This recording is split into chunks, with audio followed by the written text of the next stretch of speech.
You're alone, and not because no one wants you, but because no one truly understands what's happening to you. Have you ever looked around and felt it, that something's off? That there's a silent fracture running through every interaction, every connection, every woman you try to reach? This isn't bitterness, it's not hate, it's a warning. One that Carl Jung gave us nearly a century ago, and we chose not to listen. You feel it in your conversations, at work, at home. Every word feels like performance. Not just in dating, everywhere. There's something broken between people, a disconnection, a soul-level fracture. And Jung, with terrifying precision, saw it coming.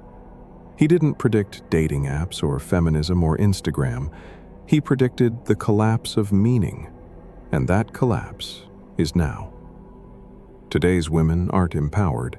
They're trapped, not by men, but by a culture that tells them power means control. And men have become emotionally sedated, disconnected from themselves, trained to please, to comply, to ask for permission to feel. Jung called it archetypal imbalance, when the masculine and feminine lose polarity and start competing instead of complementing. What follows is chaos. Relationships are no longer a space for union. They've become battlegrounds. Everyone's trying to win. But win what? Loneliness, resentment, distrust?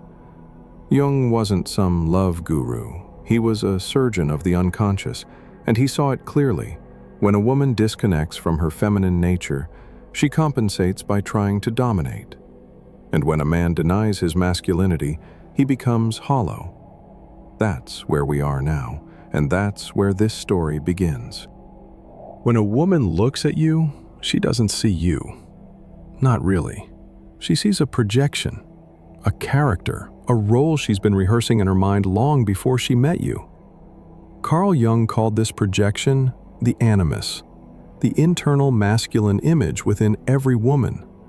And when that image is distorted, she doesn't fall in love with the man in front of her. She falls in love with what he represents. That's why you felt chosen. It wasn't you she chose. It was the archetype, the rescuer, the rebel, the mystery, whatever her unconscious needed to complete the story. You thought she saw you, but Jung would say, she scanned you, measured you, adjusted you, until you fit. And here's what most men never realize. When you stop playing the part, when you become real, she doesn't rewrite the script, she recasts the role. That's why it felt so sudden, so cold, so unfair. Because you were never really in the relationship. The fantasy was. And when the fantasy collapsed, you were discarded with it. But that collapse wasn't the end. It was the beginning of clarity. Projection feels like love. It looks like love, but it isn't love. It's illusion. And Jung warned, until you recognize the mask you're wearing, you'll keep wearing it, over and over, thinking you've been loved, when really you've just been useful to someone else's dream. So the real question isn't, why did she leave? The question is, how long did I let myself be used just to feel wanted?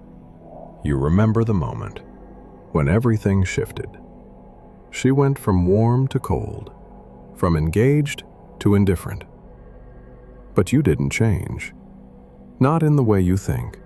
You just became real. And that's when it all started to fall apart. Carl Jung didn't soften the truth. He said when the animus, the inner masculine, controls a woman unconsciously, it doesn't guide her, it commands her. She becomes possessed by a voice that sounds like certainty, but has no soul. She speaks sharply, judges quickly, feels threatened when you stop playing your part. You didn't betray her, you simply stopped acting. You interrupted the fantasy. And the fantasy doesn't forgive. Jung called it spiritual possession, a takeover of the psyche. She's not responding to you. She's reacting to the collapse of a myth she needed to believe in. You think it's your fault. So you shrink. You apologize. You try to fix it, but none of it works. Because you're not speaking to the woman anymore. You're facing her shadow. And when shadow meets shadow, what began as love turns into psychological warfare. Her tone becomes cold, her eyes distant, the connection gone. Because it was never about you. It was about the image you carried, until it cracked. You didn't lose her love, you lost your place in her story. And when the role ends, the actor gets replaced. It feels personal, but it's archetypal. And until both of you wake up, you'll keep repeating the same ending. Silence, distance, blame.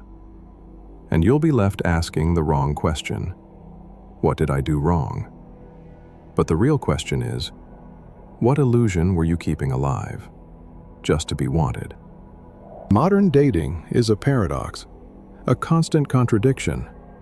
She says she wants honesty, but punishes you when you're truthful. She says she craves depth, but pulls away when you get vulnerable. She says she's looking for a strong man, but tries to control him the moment he appears. None of it makes sense. Until you look at it through Jung's eyes. When a woman is unconsciously ruled by her animus, she doesn't seek connection, she seeks domination. Not out of cruelty, out of fear. She's been told power is the only way to stay safe. So she uses influence instead of intimacy, control instead of closeness. She doesn't want to understand you. She wants to manage you. So she doesn't have to face the terror of real emotional risk. But the truth is, she's not the villain. She's wounded too. Raised in a culture that gave her independence, but no inner structure. Freedom, but no framework.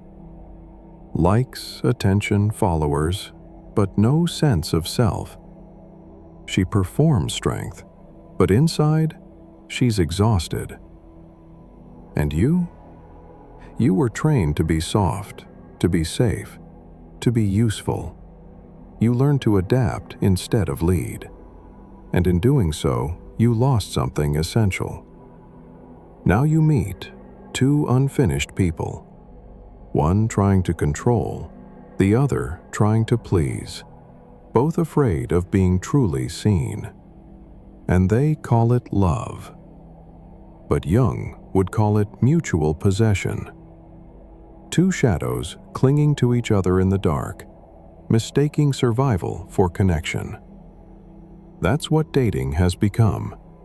You match, you charm, you perform. But the moment you stop performing, you're gone. Not because you failed, but because truth doesn't feel romantic. It feels raw. And most people aren't ready for real. You didn't plan to lose yourself. It just happened. A little silence here, a little compromise there, until one day you couldn't recognize the man looking back at you. You started out whole, but along the way you started cutting pieces off, to be liked, to be accepted, to be chosen. You wanted love. So you became what you thought love wanted. You stopped expressing your needs. You avoided conflict. You laughed when something hurt. You agreed when you should have spoken up. And every time you did, you abandoned yourself a little more. But you thought it was strength. You thought it was maturity. You thought being easy to love would guarantee you'd be loved forever. Carl Jung warned us, a man's greatest danger isn't failure. It's betraying himself in exchange for approval. Because the moment you stop being you to be what she wants, you lose both. You feel her pulling away, so you try harder, you become softer. You become smaller. But the more you disappear, the less she respects you. Because deep down, she doesn't want a puppet, she wants a presence. And if you don't respect your own boundaries, why should she? The truth is, you can't be fully loved until you're fully yourself. Even if that means being rejected. Even if that means being alone. Because anything less isn't love, it's survival. And no man was born just to survive. You don't need her to choose you. You need to choose yourself. Say this out loud. She didn't love me. She loved the version of me I played. Or this. Some women don't want connection, they want control. Now watch what happens. You'll be called bitter, toxic, misogynistic. But Jung wouldn't flinch, because he knew when you hold up a mirror to an unconscious culture, you become the villain, not because you're wrong, but because you're interrupting the dream. People don't hate lies, they hate reflections. Jung once said that what remains unconscious will be lived as fate. And when a culture refuses to face its own shadow, it doesn't heal it, it projects it, it lashes out. And that's what you're seeing now. Women are encouraged to dominate, to outperform, to win, but not to integrate. Men are told to sit down, be quiet, shrink. And when you speak up, when you name it, you're the problem. But how do you get over something that's erasing who you are? You're told to suppress what makes you a man, told to be passive, told that expressing your truth is dangerous.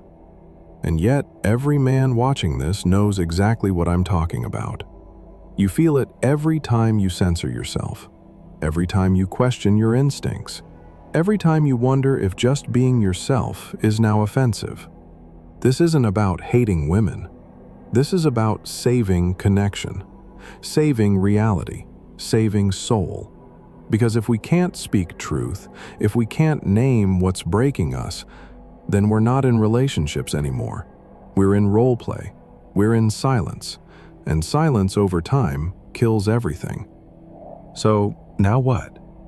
If love was just projection, if she didn't love you, only the version of you she imagined, if society punishes truth and rewards performance, what do you do? Jung gave us a path. He called it individuation. The process of becoming whole.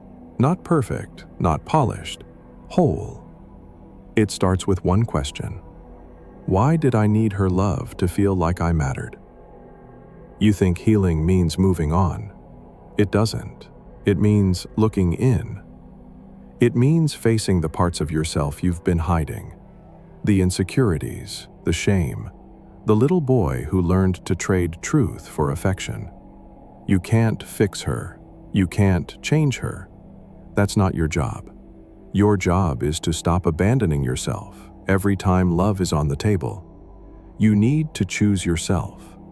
Not with arrogance, but with clarity. The man who integrates his shadow, the man who accepts both his light and his dark, becomes something most people can't manipulate. Solid, still, unshakable.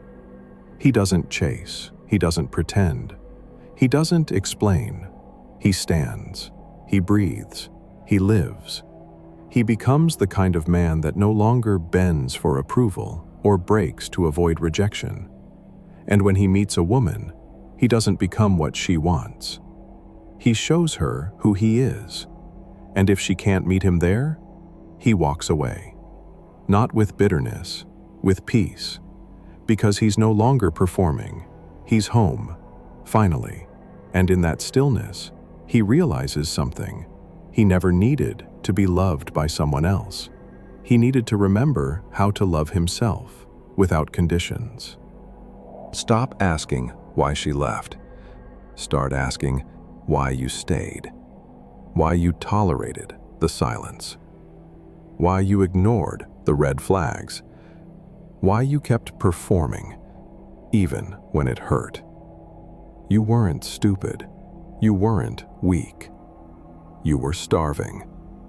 Starving for connection, for validation, for something that made you feel like you mattered. And so you stayed, not because it was love, but because it was something. But here's the truth Jung would want you to see. You didn't fall in love with her. You fell in love with the idea of finally being enough.